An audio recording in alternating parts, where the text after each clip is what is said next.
This movie is about a girl named Marissa who went vegan and then decided to hold an experiment to see if 3 people from different demographics, in this case Tesla, Brian, and Ellen, could go 6 weeks while being vegan as well. Vegetables. A vegan is a person who eats anything plant-based and avoids foods such as meat, fish, cheese, or eggs, and doesn't wear fur, leather, wool, or silk. Some of them do fish, but... Good question. Why would anybody want to go vegan? The director, Marissa, started off the documentary by saying that she loves bacon, eggs, and cheese, and that she thought vegans were a little off and extreme. This appealed to us in the sense that she saw what everyday people thought of the vegan lifestyle and how she used to agree with them. She didn't start off by attacking the audience saying that they should be vegan, she appealed to them instead. Something really strange happened to me.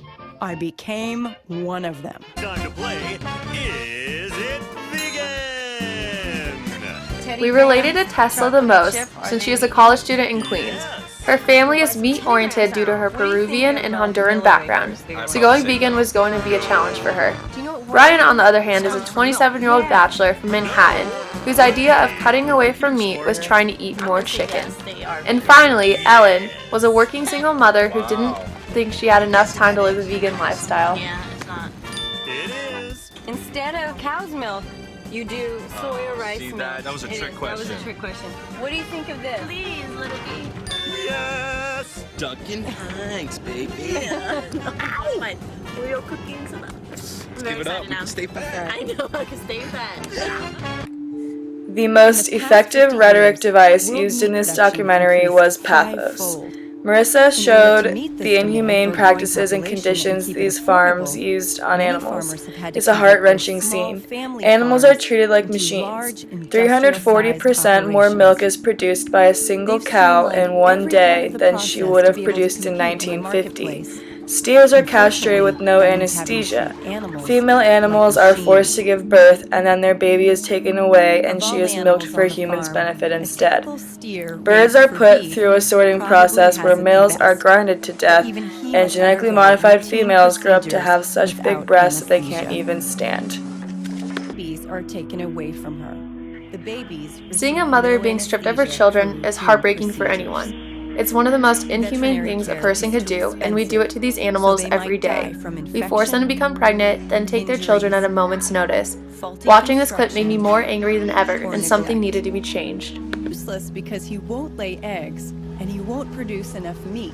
Therefore, he is killed. He could be ground up alive to be used for animal food or fertilizer, or just thrown away.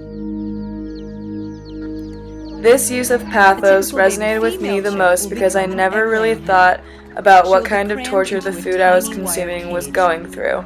Actually seeing the horrific way animals are treated in farms made me feel physically ill, and I actually considered the vegan lifestyle, even if only for a moment. From an impacted egg, a prolapsed uterus, or cage-related injuries. The second most effective rhetorical device used was logos.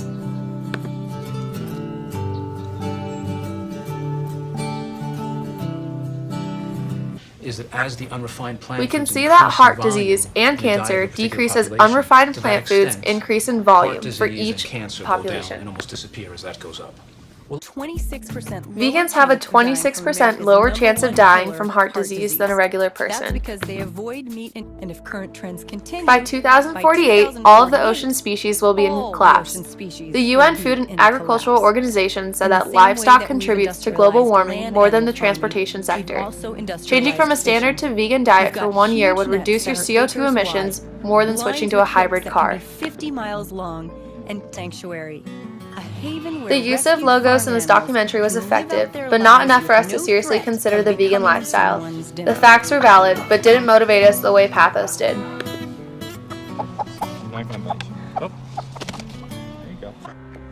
Ethos was the third and least effective use of rhetoric in this documentary. In order to track their progress, the participants went to Dr. Joel Fuhrman, who took some before and after tests. This establishes credibility in the sense that we can see medical proof showing that Tesla, Brian, and Ellen all improved in health. Oh yes. One forward thinker of the past century became vegetarian at the end of his life.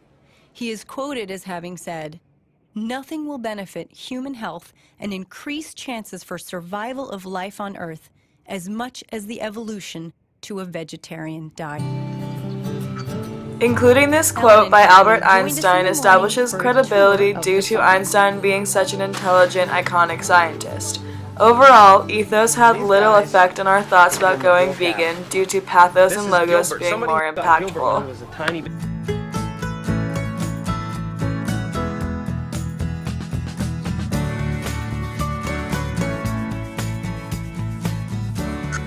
One aspect that made her argument more impactful was that she included rebuttals.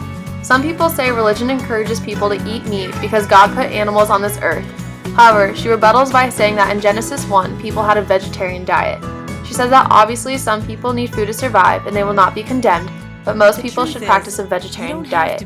The second topic she talks about is evolution. If we evolved to eat animal products, why is it bad for you? Milton Mills says that plant foods weren't available year-round, so that humans had to evolve and hunt in order to survive. However, we can now have access to crops year-round, so this is no longer an issue.